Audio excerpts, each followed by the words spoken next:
Nunca pensei que aos 67 anos eu estaria sentada numa cadeira de hospital, ouvindo palavras que pareciam vir de um pesadelo.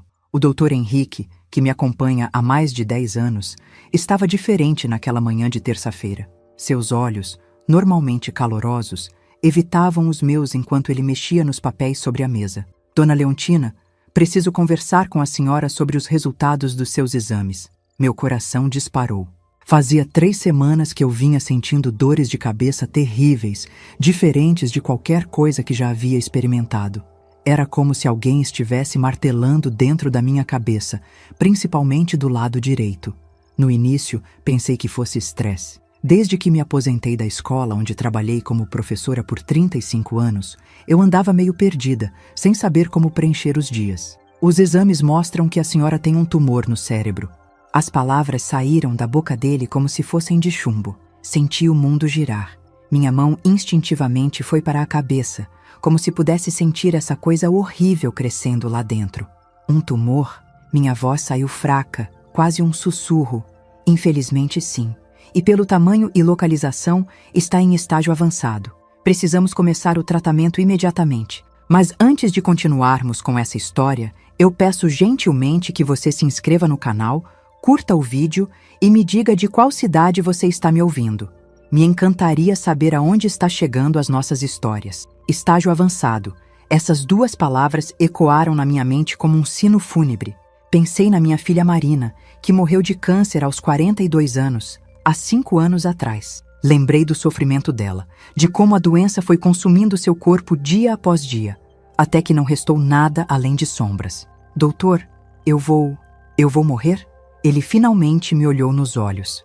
Vi compaixão, mas também uma honestidade que me gelou os ossos. Dona Leontina, não vou mentir para a senhora. É uma situação delicada, mas temos opções de tratamento: quimioterapia, radioterapia e, dependendo de como responder, talvez uma cirurgia. Saí do consultório numa espécie de névoa. O barulho da rua parecia vir de muito longe. Carros passavam, pessoas caminhavam apressadas. A vida seguia seu ritmo normal, enquanto a minha havia parado completamente naquela sala. Cheguei em casa e sentei na poltrona da sala, aquela mesma onde costumava ler para o Gabriel quando ele era pequeno. Gabriel, meu neto de 28 anos, o único que restou da nossa família depois que Marina se foi. Ele sempre foi meu tesouro, minha razão de continuar depois de tanta perda. Peguei o telefone com as mãos trêmulas. Precisava contar para alguém, e ele era a única pessoa no mundo que realmente importava para mim agora. Disquei o número que sabia de cor. Alô, vó? Ouvir a voz dele me trouxe um pouco de alívio. Gabriel sempre teve uma voz grave, igual a do pai que nunca conheceu. Marina engravidou muito jovem, e o rapaz sumiu quando soube da gravidez. Foi eu quem ajudei a criar meu neto, especialmente depois que ela começou a trabalhar para nos sustentar. Gabriel, meu amor, preciso conversar contigo. Claro, vó. O que foi? A senhora parece estranha. Como eu poderia explicar? Como você conta para a pessoa que mais ama no mundo que pode estar morrendo?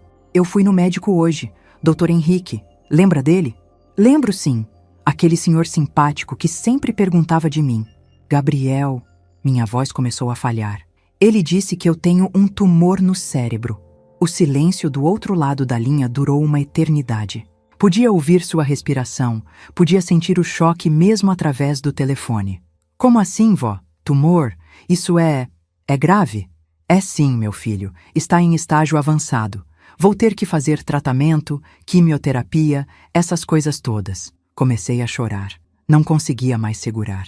Era como se todas as emoções que havia reprimido no consultório viessem à tona de uma vez. Gabriel, eu estou com muito medo mesmo. Não quero passar por isso sozinha. Sua mãe sofreu tanto. Calma, vó. Calma. Vamos conversar direito. Quando começam os tratamentos? Semana que vem. Dr. Henrique disse que não pode esperar. Gabriel, eu preciso de você. Preciso de ajuda para ir nas consultas, para cuidar das coisas de casa quando eu não estiver bem.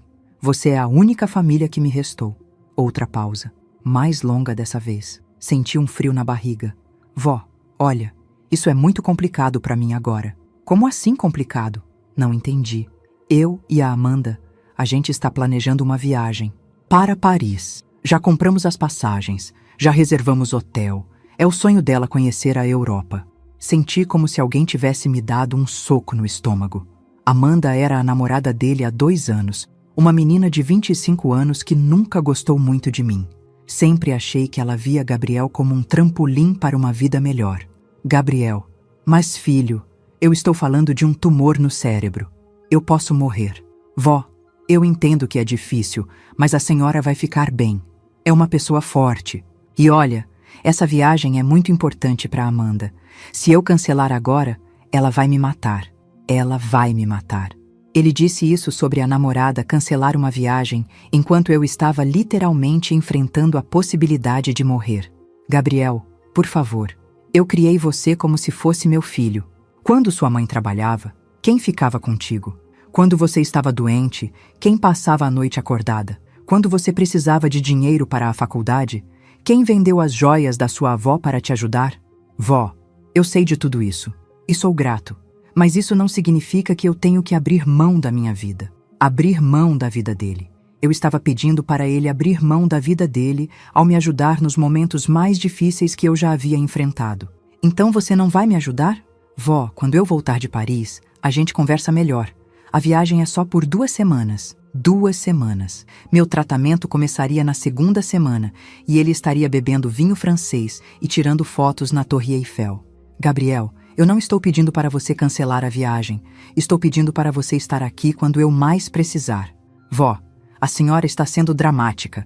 Esses tratamentos são rotina hoje em dia. Não é como antigamente. Dramática. Ele acabou de me chamar de dramática porque eu estava com medo de morrer. Está bem, Gabriel. Eu entendi. Vó, não fica assim. Quando eu voltar, desliguei o telefone. Não queria ouvir mais nada. Fiquei ali, sentada na poltrona, segurando o telefone e tentando processar o que havia acontecido. O menino que eu criei, que dormia na minha cama quando tinha pesadelos, que eu levava para a escola todos os dias, que comemorou comigo cada conquista da vida dele, esse mesmo menino havia escolhido uma viagem romântica ao invés de me ajudar quando eu mais precisava. A casa estava em silêncio absoluto. Pela primeira vez na minha vida, me senti completamente, totalmente sozinha. Nem mesmo quando o meu marido morreu há 15 anos, eu havia me sentido assim. Sempre tive Marina, depois Gabriel. Sempre tive alguém por quem lutar, alguém que precisava de mim. Agora, eu é que precisava, e não havia ninguém. Olhei ao redor da sala. As fotos de família nas paredes pareciam me julgar. Gabriel criança no meu colo, Gabriel na formatura, Gabriel no seu primeiro emprego. Em todas elas, eu estava sorrindo, orgulhosa, radiante. Que tola eu fui em pensar que esse amor era recíproco. Naquela noite, não consegui dormir. Ficava pensando em como seria enfrentar a quimioterapia sozinha. Como iria para o hospital quando estivesse fraca demais para dirigir? Como faria compras quando não tivesse forças para sair de casa? Como lidaria com o medo, com a incerteza, com a possibilidade da morte rondando meus dias? E aí me veio uma lembrança que me arrepiou toda. Na véspera da morte da Marina, ela me segurou a mão e disse: Mãe, pelo menos eu sei que o Gabriel vai ter você. Ele nunca vai ficar sozinho enquanto a senhora estiver viva, né? Se ela soubesse que eu é que ficaria sozinha, que eu é que precisaria de cuidado e não teria ninguém.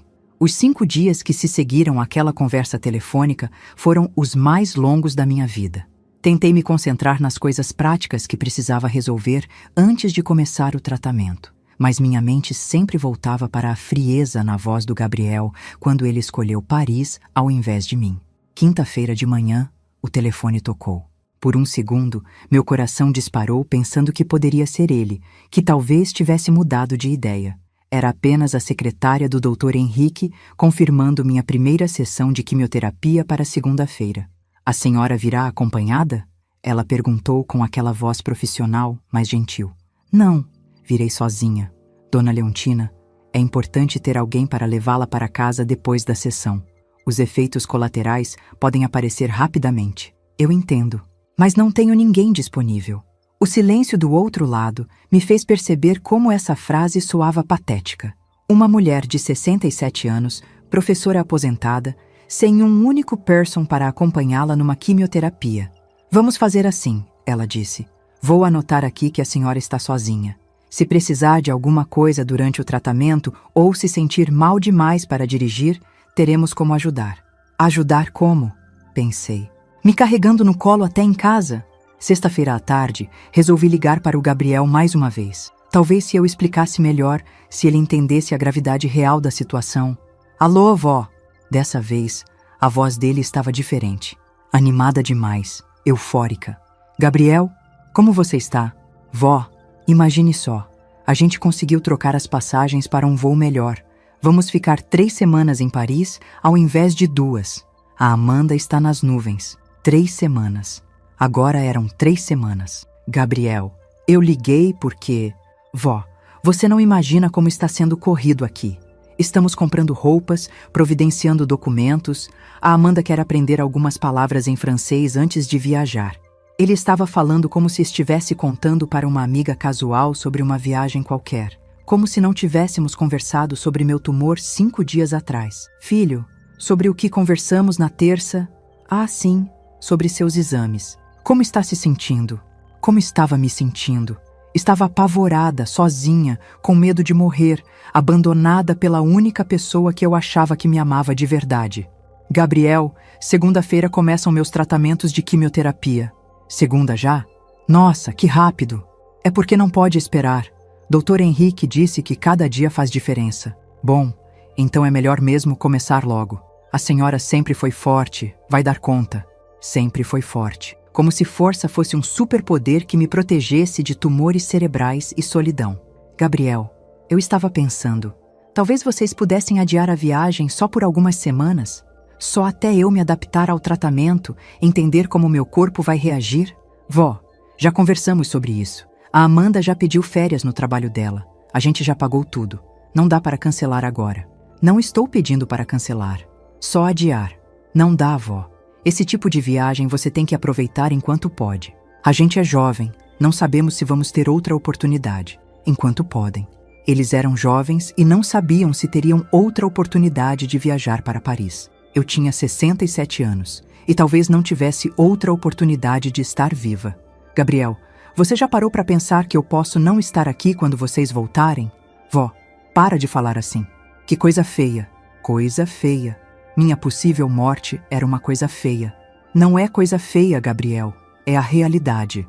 Dr. Henrique foi muito claro comigo. Dr. Henrique é pessimista demais. Hoje em dia, a medicina faz milagres. Milagres. Ele estava contando com milagres enquanto planejava um roteiro turístico. Gabriel, se você fosse eu, se você tivesse um tumor no cérebro e estivesse com medo, o que gostaria que eu fizesse? Vó, não posso responder uma pergunta hipotética dessas. Não é hipotética, filho.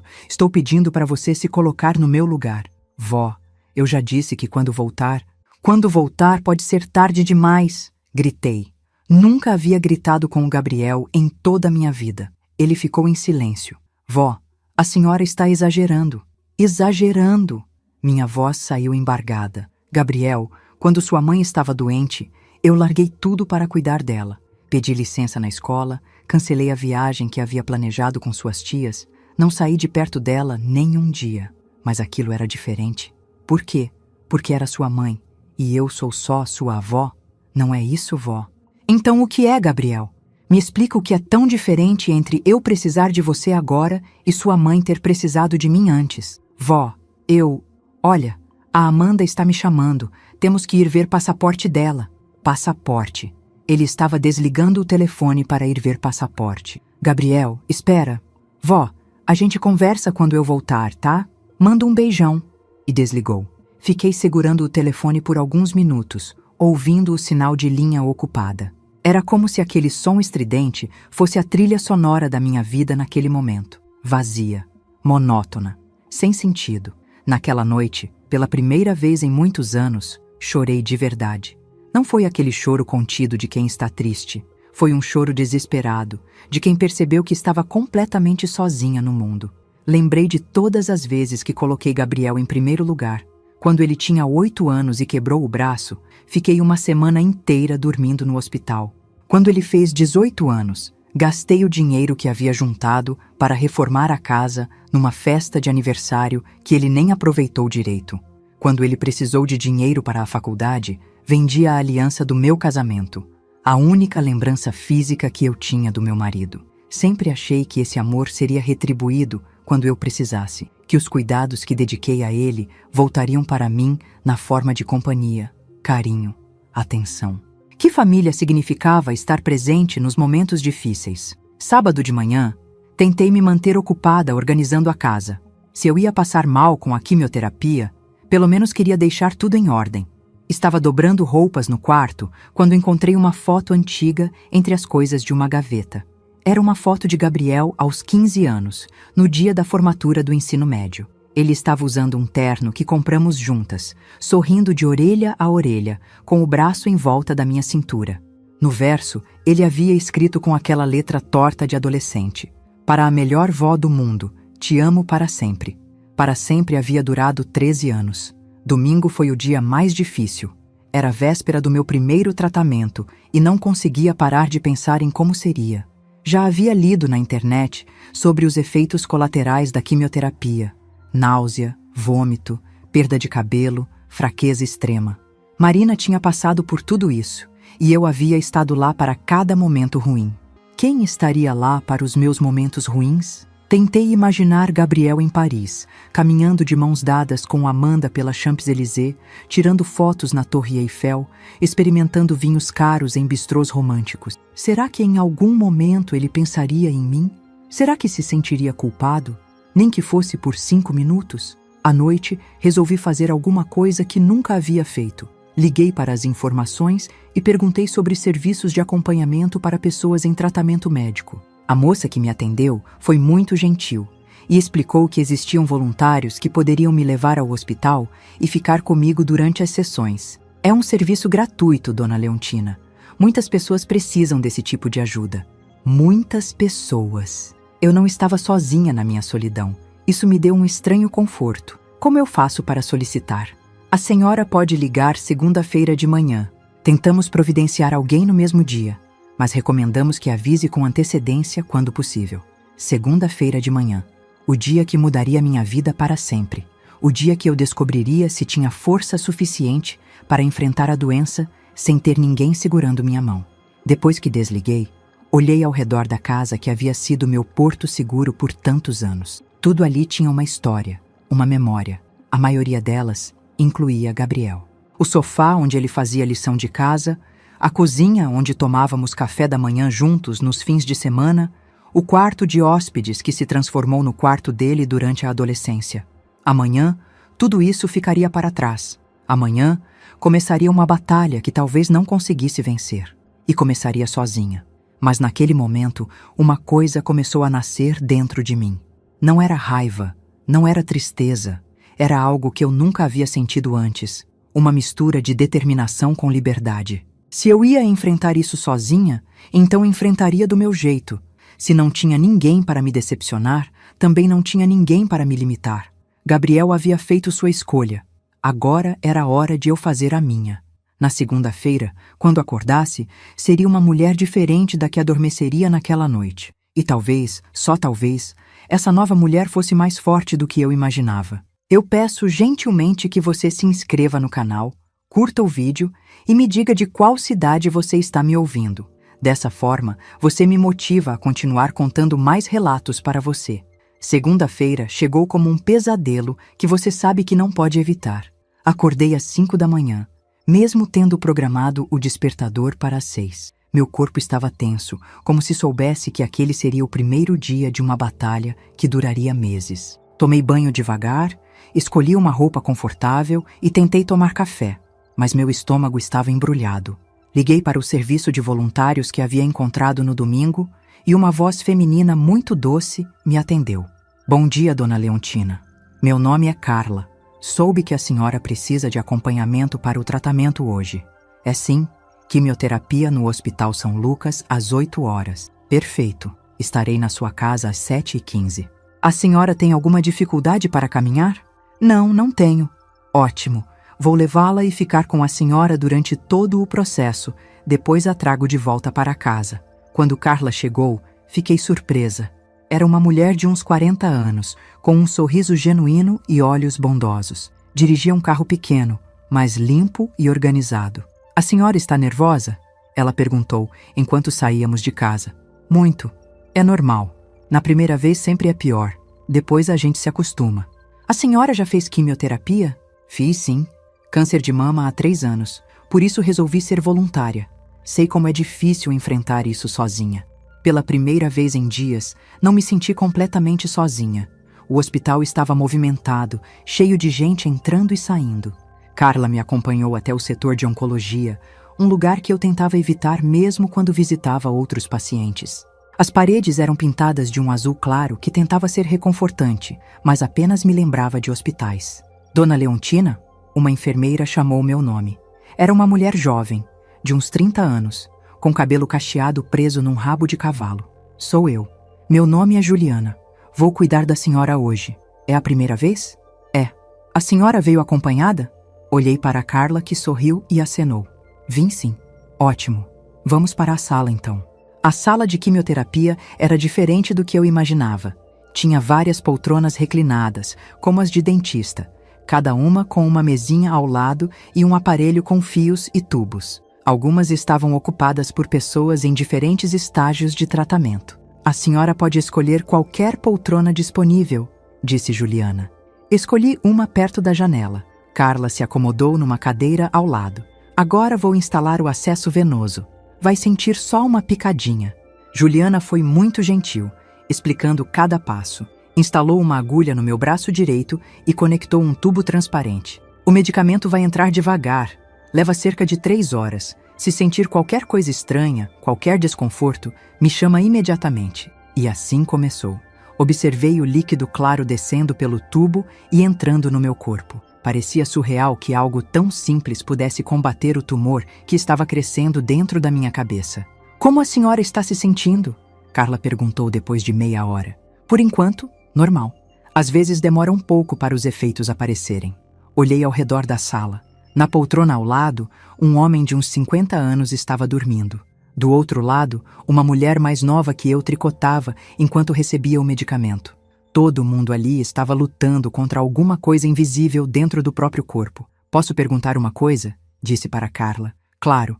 A senhora tinha família quando fez o tratamento? Tenho. Marido e 2 filhos.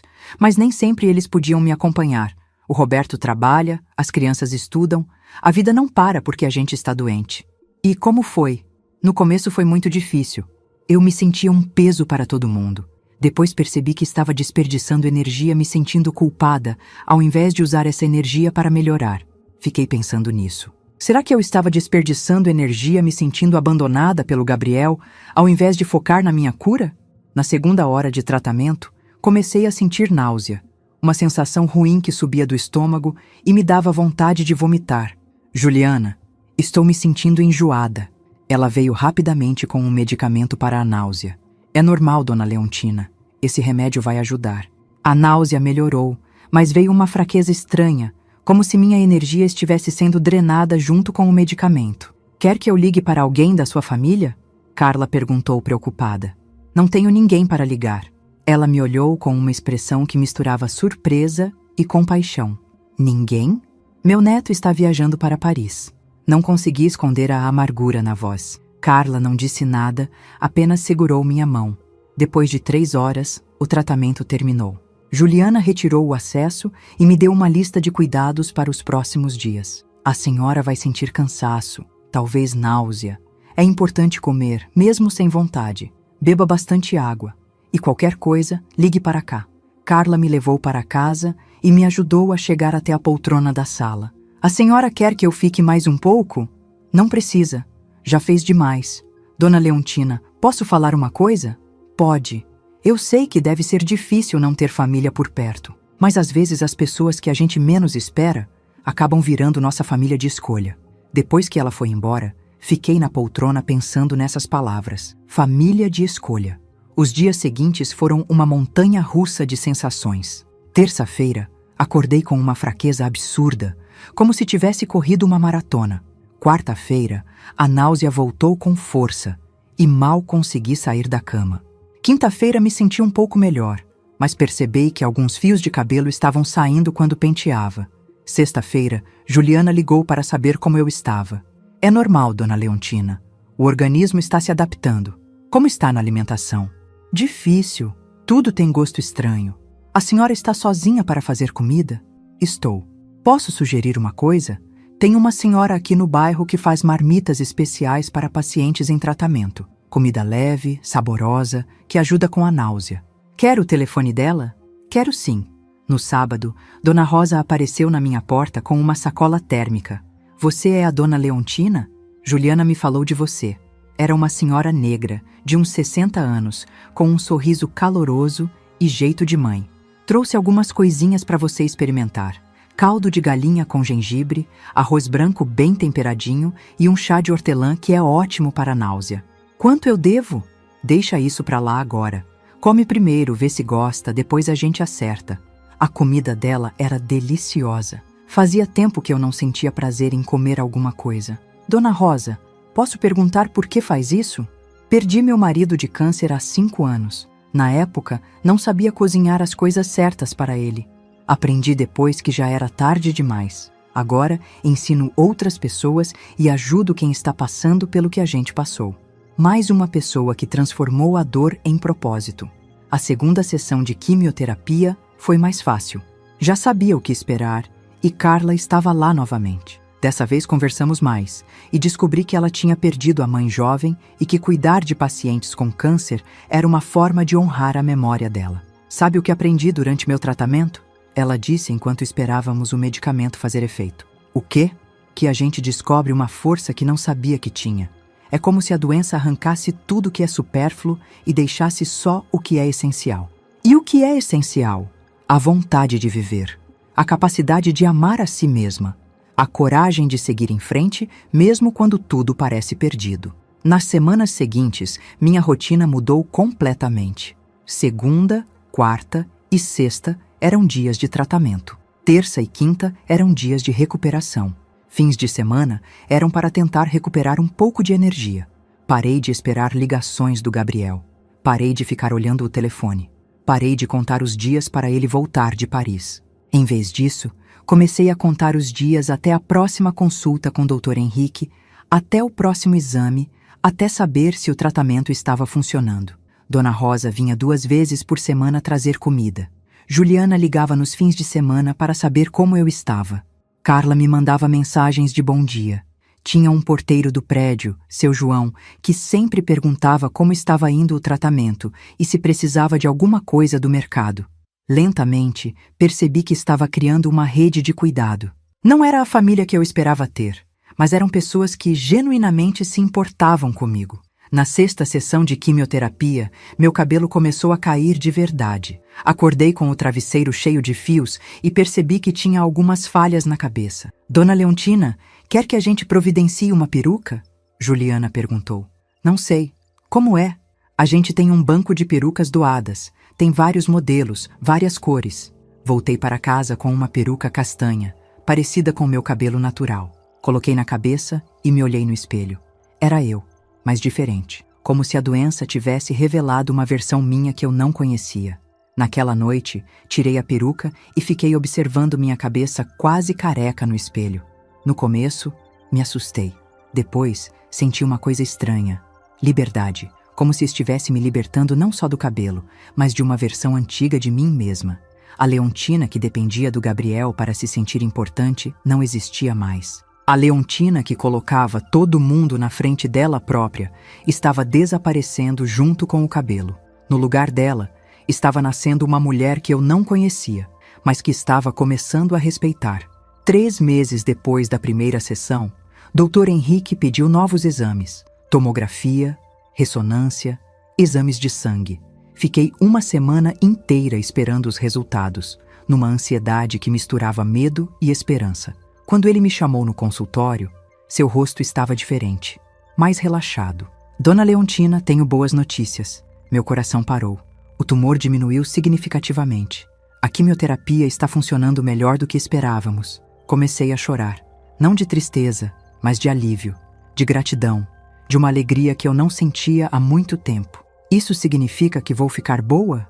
Significa que você está no caminho certo. Ainda temos alguns meses de tratamento pela frente, mas os sinais são muito positivos. Saí do consultório com uma sensação que há muito não experimentava. Esperança. Esperança real, baseada em fatos, não apenas em desejos. E pela primeira vez desde o diagnóstico, não senti vontade de ligar para ninguém para dividir a boa notícia. A vitória era minha. Eu havia conseguido sozinha.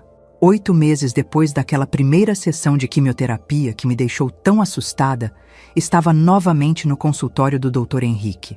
Mas dessa vez, a pessoa sentada naquela cadeira era completamente diferente da mulher apavorada que havia recebido o diagnóstico.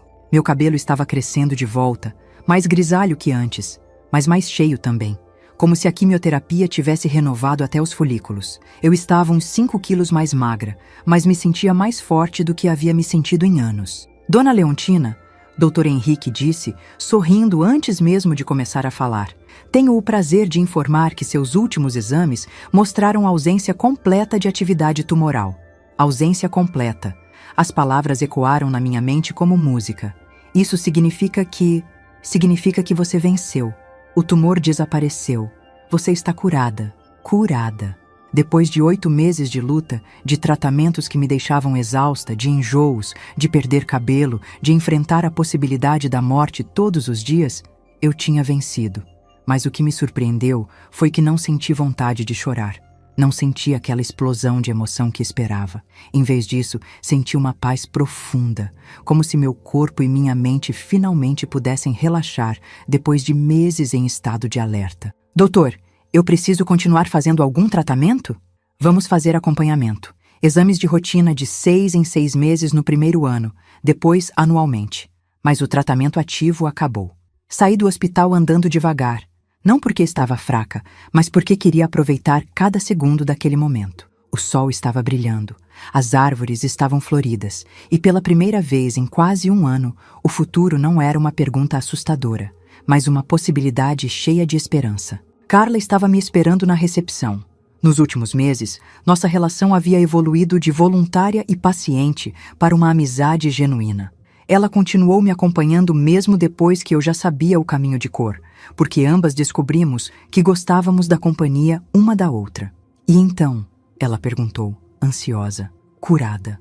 Ela me abraçou ali mesmo, no meio da recepção do hospital, e nós duas começamos a rir. Um riso de alívio, de vitória, de gratidão. Vamos comemorar, ela disse. Que tal almoçarmos fora hoje? Foi a primeira vez em meses que almocei num restaurante por prazer, não por necessidade. Escolhemos um pequeno bistrô perto do hospital, com mesinhas na calçada e um cardápio simples, mas saboroso. Sabe o que mais me impressiona em você? Carla disse enquanto tomávamos um vinho branco para celebrar. O quê? É como você mudou durante esses meses. No começo você parecia uma pessoa que havia desistido de si mesma. Agora, você parece alguém que descobriu seu próprio valor. Ela tinha razão. Em algum momento durante o tratamento, algo havia mudado dentro de mim. Não conseguia precisar quando, mas em algum ponto parei de me ver como vítima e comecei a me ver como guerreira. Acho que a doença me ensinou uma coisa que eu nunca tinha aprendido antes, disse. O quê? Que eu posso contar comigo mesma. Nos dias seguintes, decidi fazer algumas mudanças na minha vida. A primeira foi na casa. Durante os meses de tratamento, havia passado muito tempo em casa e percebi quantas coisas ali não faziam mais sentido. Comecei a me desfazer dos objetos que carregavam peso emocional desnecessário. Fotos do Gabriel em todos os cantos da sala. Presentes que ele havia me dado e que agora só me lembravam da decepção. Roupas que comprei pensando em agradar outras pessoas ao invés de me sentir bem. Doei tudo para instituições de caridade. Era libertador ver a casa ficar mais leve, mais minha. Depois, transformei o quarto de hóspedes, que sempre foi o quarto do Gabriel, num ateliê. Desde nova, eu gostava de pintar, mas havia abandonado o hobby quando a vida ficou complicada demais. Comprei tintas, telas, pincéis. Pela primeira vez em décadas, tinha um espaço que era completamente meu. A segunda mudança foi social. Durante o tratamento, havia conhecido pessoas genuinamente boas. Dona Rosa, que fazia as marmitas, se tornou uma amiga querida. Descobrimos que gostávamos das mesmas novelas, dos mesmos tipos de música. Começamos a nos encontrar uma vez por semana para tomar café e colocar as conversas em dia. Seu João, o porteiro, revelou ser um homem muito culto, que lia vorazmente e tinha opiniões interessantes sobre tudo. Começamos a trocar livros e a discutir as leituras. Juliana, a enfermeira, me convidou para participar de um grupo de apoio para pessoas que venceram o câncer. No início, resisti. Não queria ficar relembrando a doença, mas quando fui, descobri que não se tratava de lamentar o passado, mas de celebrar o presente. Vocês não imaginam como é bom estar aqui hoje, disse numa das reuniões. Não só porque venci o câncer, mas porque descobri que posso viver bem sem depender de ninguém. Como assim? Perguntou Márcia, uma mulher de 50 anos que havia terminado o tratamento recentemente. Passei a vida toda definindo meu valor pela importância que eu tinha na vida de outras pessoas. Fui filha dedicada, esposa cuidadosa, mãe abnegada, avó devotada. Nunca parei para pensar no que eu queria, no que me fazia feliz. E agora sabe? Agora sei que quero pintar, que quero viajar, que quero ter amigos verdadeiros, não pessoas que fingem me amar enquanto eu for útil para elas. O grupo me ajudou a perceber que minha história não era única. Várias pessoas ali haviam passado por situações parecidas. Familiares que desapareceram durante a doença, parentes que só apareceram depois da cura para pedir favores, relacionamentos que se revelaram superficiais quando testados pela adversidade. A doença é um filtro, disse Carlos, um senhor de 70 anos que havia tido câncer de próstata. Separa quem realmente se importa de quem apenas finge. 3 meses depois de receber alta, resolvi realizar um sonho antigo, conhecer o Nordeste brasileiro. Sempre quis visitar Bahia, Pernambuco, mas nunca havia viajado sozinha e nunca havia sobrado dinheiro depois de ajudar todo mundo. Agora eu tinha dinheiro, pois parei de sustentar neto ingrato e coragem de viajar sozinha. A viagem foi reveladora. Descobri que gostava da minha própria companhia. Podia acordar na hora que quisesse, visitar os lugares que me interessavam, conversar com pessoas aleatórias sem ter que dar satisfação para ninguém. Em Salvador, numa tarde ensolarada na Barra, estava sentada num café à beira-mar quando uma turista estrangeira me abordou. Desculpe, você fala inglês? Um pouco, respondi. Você está viajando sozinha também? Estou. Que corajosa! Eu nunca tive coragem de fazer isso. Corajosa.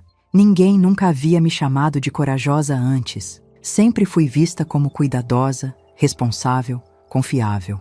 Mas corajosa era novo. Nunca é tarde para começar, disse para ela, e percebi que estava falando comigo mesma também. Voltei da viagem renovada. Estava bronzeada, relaxada, cheia de histórias para contar. Dona Rosa disse que eu estava com cara de quem descobriu a vida. É exatamente isso que eu descobri, respondi. Nesse período, comecei a me dedicar mais à pintura. Meus quadros eram simples, mas tinham algo que me surpreendia: vida própria. Pintava paisagens, retratos imaginários, naturezas mortas. Cada tela era uma forma de expressar sentimentos que havia guardado por anos. Carla sugeriu que eu expusesse alguns trabalhos numa feira de artesanato local. No início, achei a ideia absurda.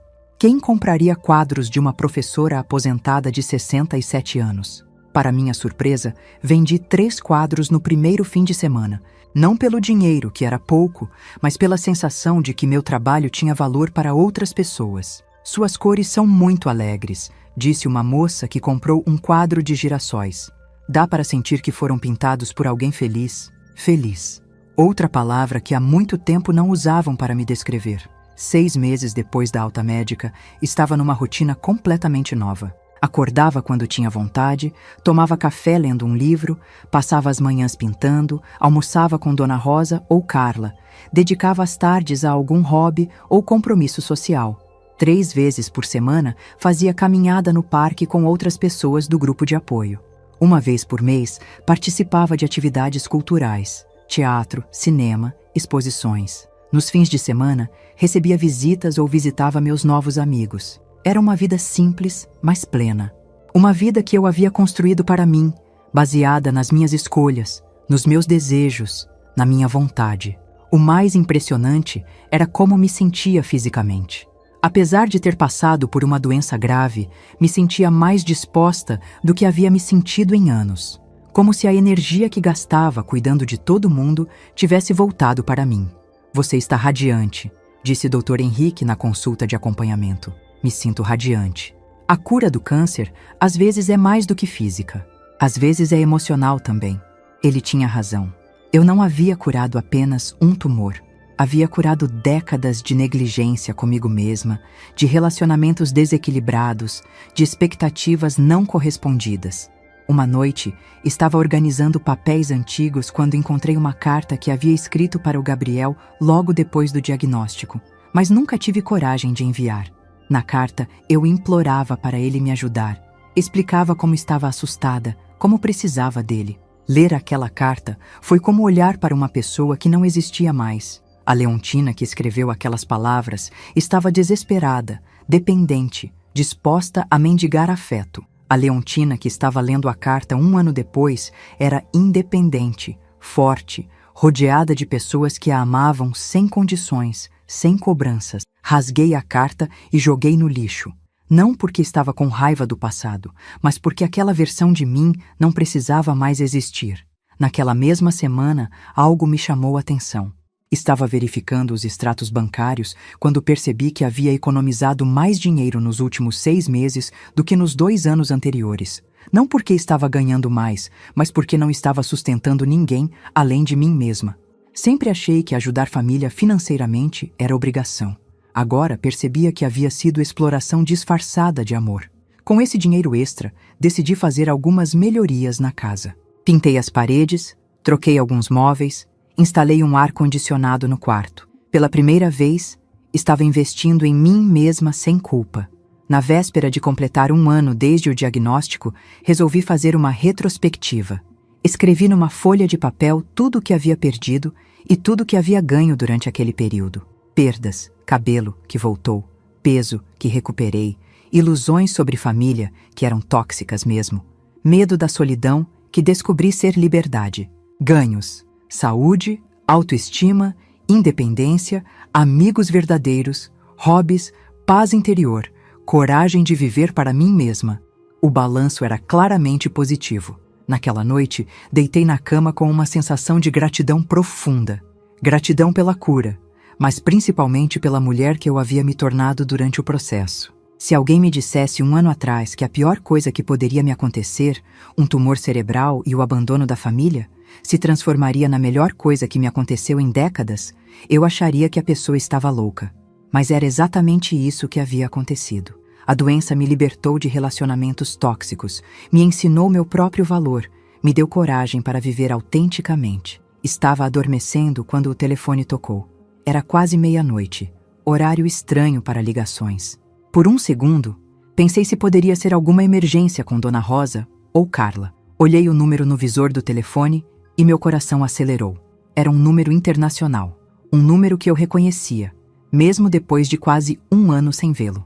Gabriel estava ligando de Paris. Fiquei alguns segundos olhando para o telefone tocando, o visor mostrando aquele número internacional que eu conhecia de cor. Gabriel. Depois de quase 1 ano de silêncio, ele estava ligando de Paris às 11h45 da noite, horário brasileiro. Atendi no 4º toque. Alô? Vó? Vó, graças a Deus você atendeu. A voz dele estava diferente, desesperada. Bem diferente da voz confiante e indiferente da nossa última conversa. Gabriel. Vó, eu preciso falar com você. Preciso muito. Sentei na beirada da cama, mas não disse nada. Apenas esperei. Vó, você está aí? Estou. Vó, eu estou numa situação muito complicada aqui em Paris. Silêncio. Deixei que ele continuasse. A Amanda me deixou. A Amanda. A razão pela qual ele não pôde me ajudar quando eu estava morrendo de medo, sozinha, enfrentando um tumor cerebral. Ela conheceu um francês, um cara com dinheiro. Disse que não queria mais ficar comigo. Interessante como a vida dava voltas. E o pior, vó, é que ela levou todo o dinheiro que a gente tinha. Deixou só o suficiente para eu me virar por alguns dias. Todo o dinheiro? É. A gente tinha uma conta conjunta aqui. Ela sacou tudo e desapareceu. Entendo. Vó, eu estou numa situação desesperadora. Não tenho dinheiro para voltar para o Brasil. Não tenho onde ficar. O hotel me expulsou ontem porque não consegui pagar. Gabriel, O neto que não teve tempo para acompanhar a avó doente ao hospital, porque estava ocupado comprando passaportes e planejando roteiros românticos, estava agora pedindo socorro. Onde você está ficando? Numa pensão barata, mas só paguei por 2 noites. Depois disso? Vou ficar na rua, vó. Houve uma pausa. Ouvi soluços do outro lado da linha. Vó, eu sei que você deve estar com raiva de mim. Raiva? Não estava com raiva. Raiva era o que senti no primeiro mês após sua recusa em me ajudar. Agora eu sentia uma coisa bem diferente. Uma estranha paz. Eu sei que não fui o neto que deveria ter sido quando você ficou doente. Quando eu fiquei doente. Ele falou como se fosse algo casual, como uma gripe. Eu fui egoísta, vó. Muito egoísta. Pensei só em mim, só na viagem, só na Amanda. É verdade. Mas, vó, eu aprendi a lição. Juro que aprendi. Esse tempo aqui me fez amadurecer muito. Amadurecer. Ser abandonado pela namorada interesseira o fez amadurecer. Mas ver a avó enfrentar câncer sozinha não havia despertado nenhum senso de responsabilidade. Gabriel, posso perguntar uma coisa? Claro, vó. Qualquer coisa. Em algum momento durante esses meses, você se perguntou como eu estava? Silêncio. Vó, você ligou para saber se eu tinha morrido? Se o tratamento estava dando certo? Se eu precisava de alguma coisa? Vó, eu só estou perguntando. Eu pensei em ligar várias vezes. Mas estava tão envolvido com a viagem, com a Amanda, conhecendo a Europa. Envolvido com a viagem, conhecendo a Europa enquanto eu conhecia a sala de quimioterapia. E agora você está ligando por quê? Porque preciso de ajuda, vó. Preciso muito. Não tenho mais ninguém no mundo. Não tenha mais ninguém no mundo. Que coincidência. Era exatamente assim que eu me sentia há 1 ano atrás. O que exatamente você quer que eu faça? Você pode me emprestar dinheiro para a passagem de volta? E talvez um pouco para eu me sustentar aqui enquanto providencio tudo? Emprestar, como se houvesse a menor possibilidade de ele me devolver. Quanto você precisa? Uns 5.000 reais. Eu sei que é muito, mas 5.000 reais. Quase 1/3 da minha aposentadoria. Gabriel, você sabe como andou meu tratamento? Como assim? Meu tratamento de câncer. Você sabe se deu certo? Mais silêncio. Vó, como você está? Estou curada. Ah, que bom. Eu sabia que você ia conseguir. Você sempre foi forte. Sempre foi forte. Como se força fosse uma característica natural minha, como cor dos olhos, e não algo que tive que desenvolver na dor, sozinha, sem apoio de ninguém. Sabe quanto custou meu tratamento? Não faço ideia. 15.000 reais, fora os medicamentos, as consultas extras, as coisas que o plano não cobria. Nossa, é muito dinheiro mesmo. E sabe quem me ajudou a pagar? Não, ninguém. Paguei sozinha. Tive que vender algumas coisas, usar toda a minha reserva de emergência. Vó, mas... Não estou reclamando, estou só explicando. Vó, por favor, eu sei que eu errei muito, muito mesmo, mas eu imploro, me ajude dessa vez. Prometo que vou compensar tudo que eu fiz. Como? Como o quê? Como você vai compensar? Quando eu voltar, vou cuidar de você. Vou morar com você se precisar. Vou fazer tudo o que deveria ter feito antes. Morar comigo, cuidar de mim, fazer tudo o que deveria ter feito antes. E provavelmente sair de casa assim que conseguisse se restabelecer. Gabriel, você tem trabalhado aí em Paris? Não, vó. Não posso trabalhar legalmente aqui. Estou só com visto de turista. E o que você fez esses meses todos? Conheci a cidade, estudei francês, fiz alguns passeios. Enquanto eu fazia quimioterapia, ele fazia passeios. E a Amanda bancava tudo? O pai dela é rico. Ela disse que queria me mostrar a Europa. Claro. E quando o dinheiro do papai da Amanda encontrou uma aplicação melhor, um francês, Gabriel se viu exatamente onde eu me vi há 1 ano, sozinho e precisando de ajuda. Vó, você vai me ajudar? A pergunta ficou no ar. Era a mesma pergunta que eu havia feito para ele há 1 ano, com palavras diferentes. Gabriel, você vai me ajudar? Vó? Estou pensando. Pelo amor de Deus, vó. Eu sei que fui um péssimo neto. Sei que decepciono você. Mas eu prometo que vou mudar. Prometo que vou mudar. Quantas vezes eu havia escutado essa frase na vida? Do meu marido quando bebia demais, da minha filha quando gastava mais do que devia, e agora do Gabriel. Você acha que vou mudar? Perguntei. Como assim? Você acha que uma pessoa de 67 anos pode mudar, pode aprender coisas novas, pode se tornar diferente do que sempre foi? Vó, eu não entendi a pergunta. É uma pergunta simples. Você acha que alguém da minha idade ainda pode mudar? Claro que pode. Por que está perguntando isso? Porque eu mudei, Gabriel. Mudei muito no último ano. Que bom, vó. Mudei tanto que nem eu mesma me reconheço às vezes. Vó, olha, eu entendo que você deve estar chateada comigo. E tem todo o direito de estar.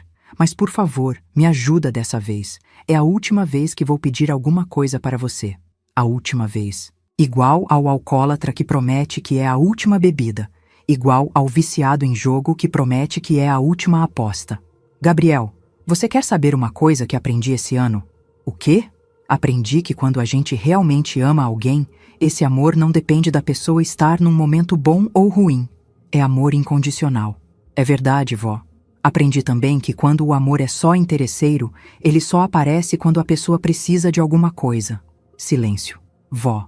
E aprendi que eu passei a vida inteira confundindo uma coisa com a outra. Vó, eu amo você. Sempre amei. Gabriel, você nem perguntou como eu estou, nem quis saber se estou bem, se ainda sinto dores, se tenho medo de o câncer voltar. Como você está? Agora é tarde para perguntar.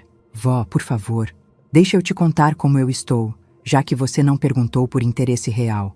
Tá, estou ótima, melhor do que estive em anos. Tenho amigos verdadeiros, hobbies que me dão prazer, uma rotina que me faz feliz. Que bom, estou pintando quadros. Você sabia que eu gostava de pintar? Sabia? Não sabia, porque nunca se interessou realmente por mim como pessoa. Só se interessava pelo que eu podia fazer por você. Vó, isso não é verdade, não é? Quando foi a última vez que você me perguntou sobre algum sonho meu? Algum desejo? Algo que eu queria fazer? Silêncio. Eu vou te falar quando foi. Nunca. Em 28 anos, você nunca me perguntou sobre meus sonhos. Vó. Mas sempre que você sonhava com alguma coisa, faculdade, carro, viagem, eu estava lá para realizar. Eu sei, vó. E sou grato. Não, Gabriel. Você não é grato. Pessoas gratas não abandonam quem as ajudou na primeira oportunidade. Vó, eu sei que errei. Você não errou, Gabriel. Você escolheu. Quando teve que escolher entre seus desejos e minhas necessidades, você escolheu seus desejos. É diferente de errar. Vó, por favor, me perdoa. Me dá mais uma chance. Uma chance. Como se nossa relação fosse um jogo onde ele pudesse pedir para começar de novo quando perdesse. Gabriel, posso te fazer mais uma pergunta? Pode. Se a Amanda não tivesse te abandonado, se vocês ainda estivessem juntos e felizes em Paris, você teria ligado para mim?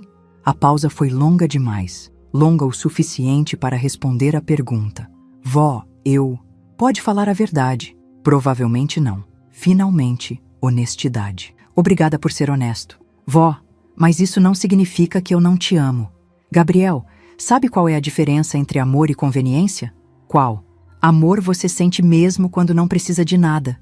Conveniência, você só lembra que existe quando está precisando. Vó, você está me ligando porque me ama ou porque precisa de dinheiro? Outra pausa reveladora. As duas coisas. Não, Gabriel. Se fosse amor, você teria ligado quando não precisava de nada. Você está ligando só porque precisa. Vó, eu vou morrer de fome aqui. Você não vai morrer de fome. Você vai ter que aprender a se virar sozinho, igual eu aprendi. Mas você é mais velha, tem mais experiência. Tenho 67 anos, Gabriel. Você tem 28. Está na hora de assumir a responsabilidade pela sua própria vida. Vó, por favor. Gabriel, você me pediu ajuda quando eu mais precisei de você? Não. Você se ofereceu para me acompanhar em alguma consulta? Não. Ou que você ligou para saber se eu estava bem? Não. Você demonstrou qualquer preocupação com minha saúde ou bem-estar? Não. Então por que eu deveria fazer por você o que você não fez por mim? Porque você é minha avó. E você é meu neto. Mas isso não impediu você de me abandonar.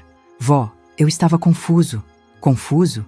Gabriel, não tem nada de confuso em escolher entre ajudar sua avó doente e viajar com a namorada. É uma escolha muito clara. Vó, e você fez sua escolha. Agora está na hora de viver com as consequências dela. Vó, eu imploro. Gabriel, escuta bem o que eu vou falar agora. Gabriel, escuta bem o que eu vou falar agora. Minha voz estava calma, firme. Não havia raiva, não havia dor. Havia apenas uma clareza que levou 1 ano inteiro para chegar. Quando eu liguei para você há 1 ano, eu estava apavorada. Tinha acabado de receber o diagnóstico de um tumor cerebral em estágio avançado. Não sabia se ia morrer, não sabia se ia conseguir passar pelos tratamentos. A única coisa que eu sabia era que não queria enfrentar aquilo sozinha. Gabriel ficou em silêncio do outro lado da linha. Você me disse que não podia me ajudar porque ia viajar para Paris com a Amanda, que essa viagem era muito importante para ela. Lembra? Lembro, vó. Naquele dia, alguma coisa morreu dentro de mim. Não foi só a decepção. Foi a ilusão de que família significa estar presente quando precisam da gente. Vó, Deixa eu terminar. Desde que sua mãe morreu, você era a pessoa mais importante da minha vida. Eu organizava meus dias pensando em você. Guardava dinheiro para te ajudar quando precisasse. Sonhava com seus sucessos como se fossem meus. Parei para respirar. Lembrar daqueles sentimentos não doía mais. Era como falar de uma pessoa que eu conheci muito tempo atrás. Quando você me rejeitou naquele momento, eu entendi que esse amor era unilateral, que eu amava uma pessoa que não existia, uma ideia de neto que eu havia criado na minha cabeça. Vó, eu existo. Estou aqui. Você está aí, Gabriel. Mas só porque precisa de alguma coisa. Igual aquele dia quando ligou para pedir dinheiro para a faculdade. Igual quando precisou que eu guardasse suas coisas quando você mudou de apartamento. Você sempre aparece quando precisa. Mas dessa vez é diferente. Dessa vez é diferente. Porque eu sou diferente. Levantei da cama e fui até a janela do quarto. Lá fora, a rua estava vazia, silenciosa. Era quase meia-noite de uma quinta-feira qualquer. E eu estava tendo a conversa mais importante da minha vida. Sabe o que aconteceu depois que você desligou aquele telefone há 1 ano? O quê? Eu descobri que não precisava de você para ser feliz. Como assim? Eu passei 8 meses fazendo quimioterapia. 8 meses enfrentando a possibilidade de morrer. E fiz tudo isso sozinha. Vó, não totalmente sozinha. Conheci pessoas incríveis durante o tratamento. Pessoas que se importavam comigo de verdade, sem querer nada em troca. Pessoas que apareceram na minha vida quando eu mais precisei. Que bom. É muito bom. Descobri que eu tinha capacidade de fazer amigos verdadeiros, de me cuidar, de ser independente, coisas que nunca soube sobre mim mesma porque estava sempre ocupada cuidando de todo mundo. Vó, mas eu sempre vou ser seu neto. Vai. Mas isso não significa mais nada para mim. O silêncio que se seguiu foi pesado. Ouvi Gabriel suspirar. Gabriel, você quer saber como está minha vida hoje? Quero. Acordo todos os dias sabendo que o dia vai ser bom porque eu vou fazer coisas que me dão prazer. Pinto quadros que me orgulho. Tenho amigas que ligam só para saber como estou, sem querer nada. Viajo quando tenho vontade. Gasto meu dinheiro comigo mesma. Que bom, vó. E sabe o que é melhor? O quê? Não fico mais esperando nada de ninguém. Não fico mais decepcionada porque não tenho expectativas sobre como as pessoas deveriam agir comigo. Vó, você me ligou hoje porque acha que sou a mesma pessoa de 1 ano atrás. Aquela vovó que sempre dizia sim, que sempre se sacrificava, que sempre colocava todo mundo na frente dela mesma. Não é isso. É sim, Gabriel. Você tem na cabeça uma imagem de mim que não existe mais. Você acha que basta ligar chorando, contar uma história triste, pedir perdão, e eu vou correr para te salvar. Eu não acho isso. Acha sim. Senão não teria esperado 1 ano inteiro para entrar em contato. Senão teria ligado quando não precisava de nada. Gabriel começou a chorar do outro lado da linha. Um choro de desespero, de quem percebeu que a situação era mais séria do que imaginava. Vó, eu não tenho mais ninguém. Meus amigos aqui no Brasil se afastaram quando eu comecei a namorar a Amanda. Minha família é só você. Sua família era eu, Gabriel. Quando você escolheu Paris, ao invés de me ajudar, você escolheu abrir mão dessa família. Mas, vó, uma pessoa não pode mudar? Não pode aprender com os erros? Pode. Eu mudei. Aprendi. Você também pode aprender. Então me dá essa chance. Gabriel, a chance eu já te dei. Te dei 28 anos de chances. Te criei, te educei, te amei, te apoiei. A chance você já teve. Vó, por favor, o que você quer não é uma chance de mudar. É uma chance de continuar sendo a mesma pessoa que sempre foi, só que agora com minha ajuda de novo. Não é verdade. Se fosse verdade, você não teria esperado estar desesperado para ligar. Pessoas que mudaram de verdade ligam quando estão bem para dizer obrigado, para perguntar como a gente está. Vó, eu juro que... Gabriel, para de jurar. Para de prometer. Para de tentar me convencer. Não adianta mais. Por quê? Porque eu não quero mais ter você na minha vida. As palavras saíram da minha boca com uma naturalidade que me surpreendeu. Não havia emoção. Não havia drama. Era apenas uma constatação. Como assim? Eu construí uma vida boa sem você.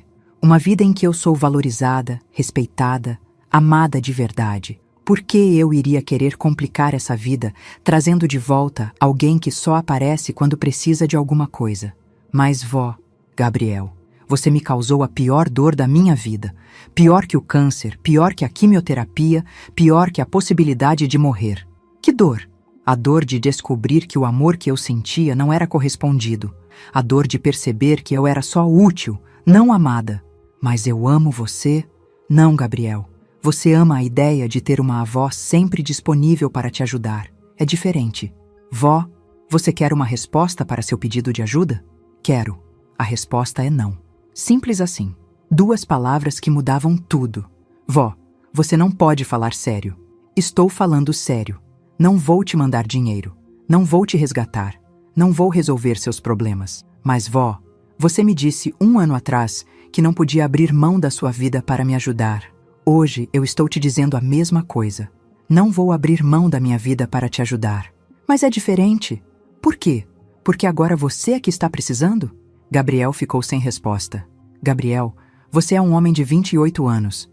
Está na hora de assumir a responsabilidade pela sua vida, pelas suas escolhas, pelas suas consequências. Vó, eu posso morrer aqui. Você não vai morrer. Vai procurar a embaixada brasileira. Vai arranjar um jeito de trabalhar. Vai pedir ajuda para outras pessoas. Vai fazer o que eu fiz. Aprender a contar só comigo mesmo. Mas eu não sei como fazer isso. Eu também não sabia. Tive que aprender na dor, sozinha, aos 67 anos. Você pode aprender aos 28. Vó, por favor, pelo amor da sua filha. Gabriel, para. Para de tentar me manipular emocionalmente. Não funciona mais. Eu não estou tentando manipular. Está sim. Está usando a memória da sua mãe para tentar me comover.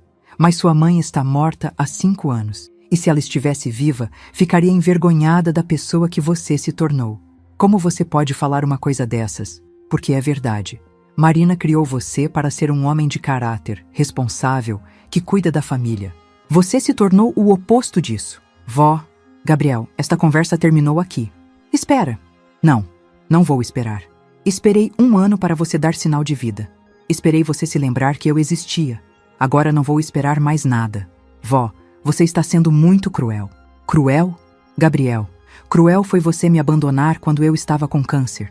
Cruel foi escolher uma viagem ao invés de acompanhar sua avó doente. O que eu estou sendo agora se chama justiça. Mas, vó, Gabriel, eu te desejo boa sorte na vida. Espero que você aprenda a ser uma pessoa melhor. Mas vou aprender longe de mim. Vó, não desliga. Tchau, Gabriel. Desliguei o telefone. Fiquei alguns minutos parada na janela, segurando o telefone, esperando sentir alguma coisa. Culpa, arrependimento, tristeza. Mas não senti nada disso. Senti paz. Uma paz profunda, definitiva. A paz de quem finalmente fechou um ciclo que precisava ser fechado. Voltei para a cama, mas não consegui dormir imediatamente. Fiquei pensando na conversa, nas palavras que havia dito, na firmeza da minha voz. 1 ano atrás, eu nunca imaginaria que seria capaz de uma conversa como aquela. No dia seguinte, acordei com uma sensação estranha. Levei alguns minutos para entender o que era. Era leveza, como se um peso que eu carregava há anos tivesse finalmente saído dos meus ombros. Liguei para Carla e contei sobre a ligação do Gabriel. Como você se sente? Ela perguntou. Livre. Não está arrependida? De jeito nenhum.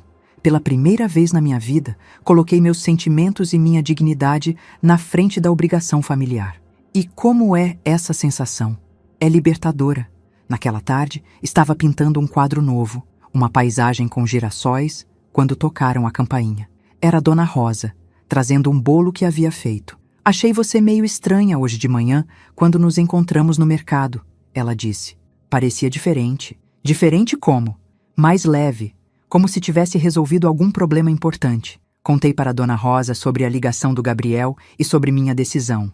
Você fez certo, ela disse sem hesitar. A gente não pode passar a vida sendo refém de quem não nos valoriza. Às vezes penso se não estou sendo dura demais. Leontina, você passou 8 meses lutando contra câncer sozinha. Se isso não te deu o direito de escolher com quem quer dividir sua vida, o que te daria? Ela tinha razão. Nas semanas seguintes, retomei minha rotina normal. Acordava cedo, tomava café lendo um livro, pintava durante a manhã, almoçava com alguma amiga, passava as tardes fazendo coisas que me davam prazer. Não pensei mais no Gabriel. Não me perguntei como ele estava, se havia conseguido resolver sua situação, se tinha conseguido voltar para o Brasil. Não porque estava com raiva, mas porque genuinamente não me importava mais. 1 mês depois da ligação, estava numa exposição de arte local quando uma senhora se aproximou de mim. Você é a Leontina que pintou aqueles girassóis lindos? Sou sim. Comprei um dos seus quadros na feira do mês passado. Está na minha sala, todo mundo elogia. Que bom que gostou. Posso perguntar uma coisa? Seus quadros transmitem uma alegria muito grande. Como consegue pintar com tanta vivacidade? Pensei na pergunta. Como explicar que meus quadros eram alegres porque eu finalmente estava alegre? Que as cores vibrantes refletiam uma vida que finalmente tinha cor. Acho que pinto o que sinto, respondi. E ultimamente tenho me sentido muito bem. Que sorte a sua! Sorte. Não era sorte. Era escolha. A escolha de viver para mim mesma, de valorizar quem me valoriza, de construir uma vida baseada em reciprocidade e respeito mútuo. 3 meses depois, estava organizando papéis antigos quando encontrei uma foto do Gabriel criança. Ele devia ter uns 6 anos. Estava sorrindo sem dentes da frente, com um sorvete na mão. Olhei para a foto e não senti nada. Nem saudade, nem tristeza, nem arrependimento. Era como olhar para a foto de um estranho. Guardei a foto numa caixa no alto do armário. Não joguei fora porque fazia parte da minha história. Mas também não deixei à vista, porque não fazia mais parte do meu presente. 6 meses depois da ligação, Dona Rosa comentou. Nunca vi você tão bem, Leontina. Parece que rejuvenesceu. Ela tinha razão. Aos 68 anos, eu me sentia mais jovem do que aos 50. Mais disposta, mais curiosa, mais corajosa. Sabe o que é, Rosa? Finalmente aprendi a viver para mim. E como é? É a melhor coisa do mundo. Hoje, quando olho para trás, vejo que o tumor cerebral foi o menor dos meus problemas naquele ano terrível e transformador. A doença durou 8 meses. A cura das relações tóxicas durou para sempre. Gabriel me ligou mais 2 vezes nos meses seguintes. Não atendi. Mudei meu número de telefone e não passei para ele. Não por vingança, mas por proteção. Proteção da pessoa que me tornei, da vida que construí, da paz que conquistei. Às vezes me pergunto se fui cruel demais, mas aí lembro da mulher desesperada que ligou para o neto pedindo apoio durante um câncer e foi rejeitada. Lembro da solidão, do medo, da sensação de abandono. E aí tenho certeza de que fiz a coisa certa. Hoje vivo numa casa cheia de luz, rodeada de pessoas que me amam pelo que sou, não pelo que posso oferecer. Acordo todos os dias sabendo que meu valor não depende da aprovação de ninguém. Aos 68 anos, finalmente descobri o que significa ser livre. E não pretendo abrir mão dessa liberdade nunca mais. Muito obrigado de coração por você me ouvir até aqui. Quero te convidar a fazer parte da nossa família e acompanhar as próximas histórias. Inscreva-se no canal, curta o vídeo e me diga de qual cidade você está me ouvindo. Transparência sobre o conteúdo. Os vídeos apresentam narrativas 100% fictícias, criadas somente para fins de entretenimento, reflexão moral e educacional, com o objetivo de transmitir lições de vida, valores humanos e familiares. Trata-se de uma produção original da equipe humanizada. Todos os nomes, personagens, lugares, eventos e conflitos são fictícios, e qualquer semelhança com pessoas ou fatos reais é mera coincidência. O material visual consiste em dramatizações ilustrativas. Este conteúdo não constitui aconselhamento jurídico, financeiro, psicológico ou profissional. As ações mostradas fazem parte apenas da narrativa. Recursos de inteligência artificial são utilizados somente como apoio na criação de elementos visuais e sonoros. Todo o processo criativo é feito manualmente.